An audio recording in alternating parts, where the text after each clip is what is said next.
Assalamualaikum warahmatullahi wabarakatuh. Jumpa lagi bersama saya di Paradigma 45, sahabat Paradigma 45, sebangsa setanah air. Semoga kita semua senantiasa diberikan kesehatan oleh Allah Subhanahu wa taala untuk senantiasa menjaga negara kesatuan Republik Indonesia. Sahabat Paradigma 45, lagi-lagi fitnah keji dari oknum-oknum habaib ini, kelompok Rabitul Alawiyah ini, di mana terus dilakukan, dan fitnah keji ini tidak memandang mereka yang muda maupun yang tua. Jadi bagi kami menilai bahwa kelompok habaib ini, Rabitul Alawiyah ini, yang muda, yang tua, yang setengah tua, sama saja. Kerjaannya adalah memfitnah, memframing diri bahwa mereka adalah cucu Nabi, dan melakukan fitnah-fitnah keji terhadap Kiai-Kiai Nusantara dan pejuang-pejuang dari negara kesatuan Republik Indonesia.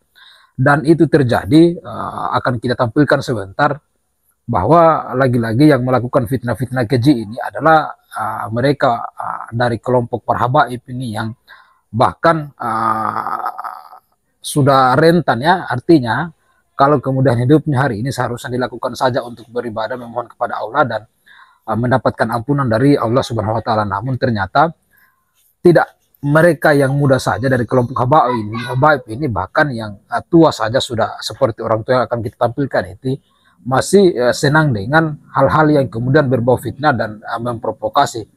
Untuk itu mari langsung saja kita saksikan dulu, untuk kita simak bersama sebentar apa fitnah yang disampaikan oleh oknum Habib tua berikut ini.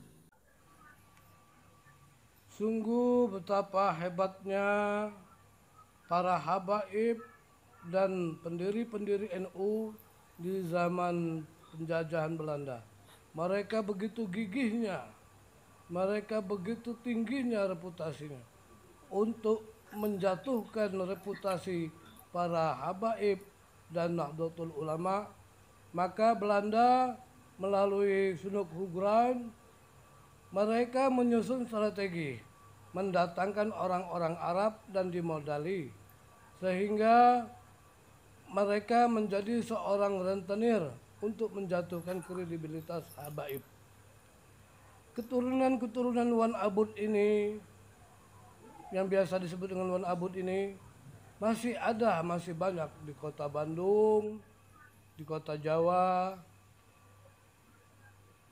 Untuk itu Imat, CS, Fuad Pleret, Kori Tungku, serta Abbas Buntet, mereka adalah para pendusta. Dan Habib bisa menerawang. Penerawangan Habib, alhamdulillah 99% mendekati kebenaran. Habib menduga keempat orang ini, sewaktu mereka menyantri, mereka adalah pelaku atau korban daripada sodomi. Mari kita tes mereka dengan tes psikologis atau tes dubur mereka.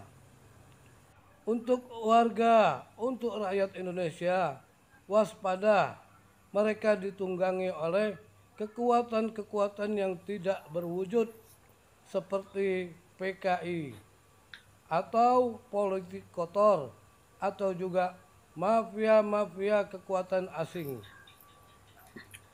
Hanya kepada Allah kita meminta pertolongan.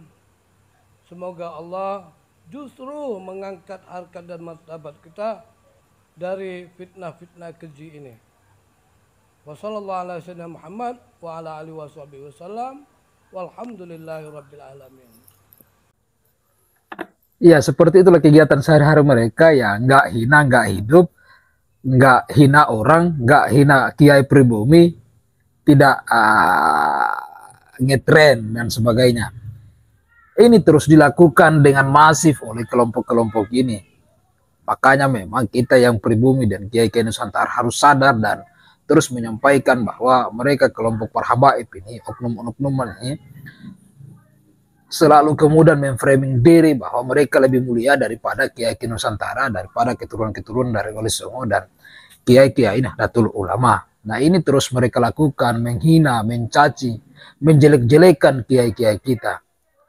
Nah, hari ini itu terjadi lagi, bukan Kalau kemarin ada penghinaan-penghinaan, misalnya dari habaib yang agak muda, lebih muda, dan setengah tua dan setengah muda, hari ini terjadi. Seharusnya orang ini, Habib tua ini, seharusnya fokusnya itu kepada ibadah, tidak lagi menghina-hina orang-orang atau menghina kiai-kiai Nusantara seperti Gus Fuad, Gus Abbas Buntet, Kiai Imad, dan Teuku Mudakori. Ini adalah fitnah yang keji.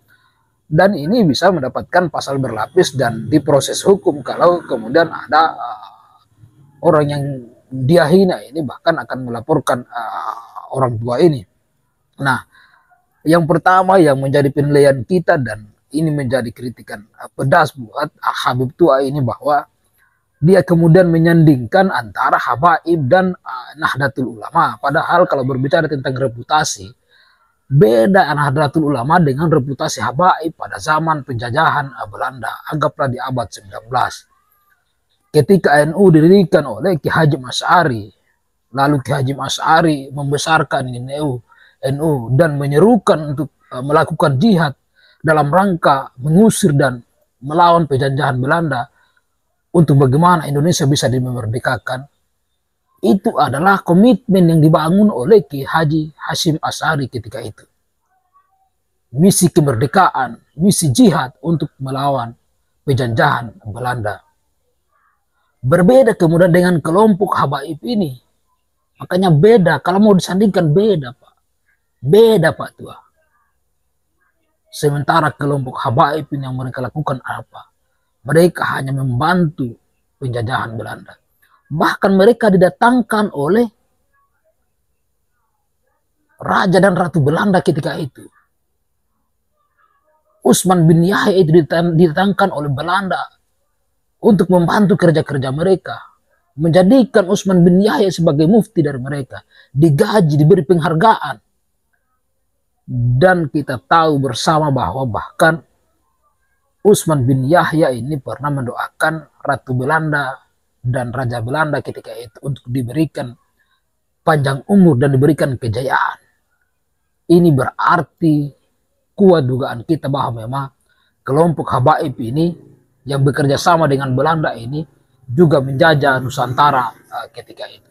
Karena mendoakan kejayaan untuk Ratu Belanda, untuk Belanda yang pada saat itu menjajah Indonesia.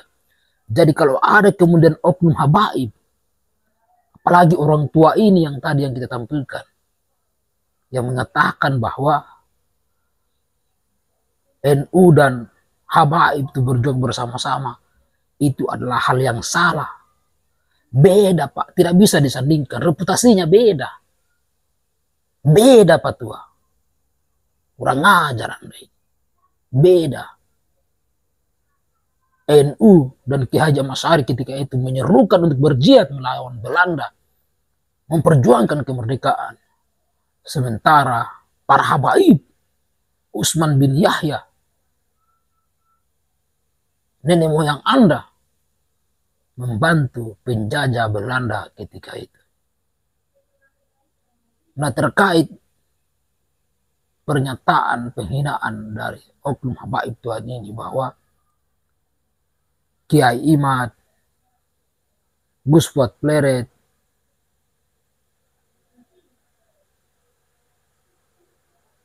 Gus Abbas Buntet, Teuku Mudakori, Anda bisa diproses hukum ketika ini dilaporkan karena Anda telah menghina, memfitnah kiai-kiai pribumi, kiai-kiai Nusantara. Ini penghinaan Pak. Kenapa Anda kemudian berani mengatakan bahwa keempat kiai Nusantara ini adalah pelaku dan korban sodomi? Hanya dengan cara Anda katanya melakukan terawang. Anda ini habib, ulama, atau Anda ini adalah dukun? Kalau saya lihat dan simak cara-cara Anda ini adalah dukun. Menerawang lalu menuduh orang. Menerawang lalu memfitnah orang. Ini pasal Pak. Anda bisa dipolusikan, Habib Tuhan. Kurang ajar Anda ini.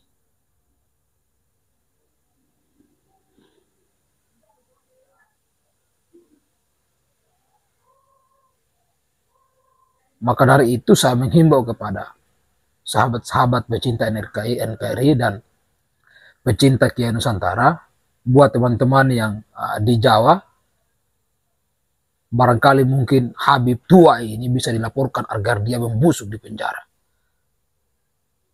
Allahu Akbar. NKRI harga mati. Kiai Nusantara harga mati. Harus dilaporkan. Wallahul muwaffiq ila aqwamit thoriq. Assalamualaikum warahmatullahi wabarakatuh.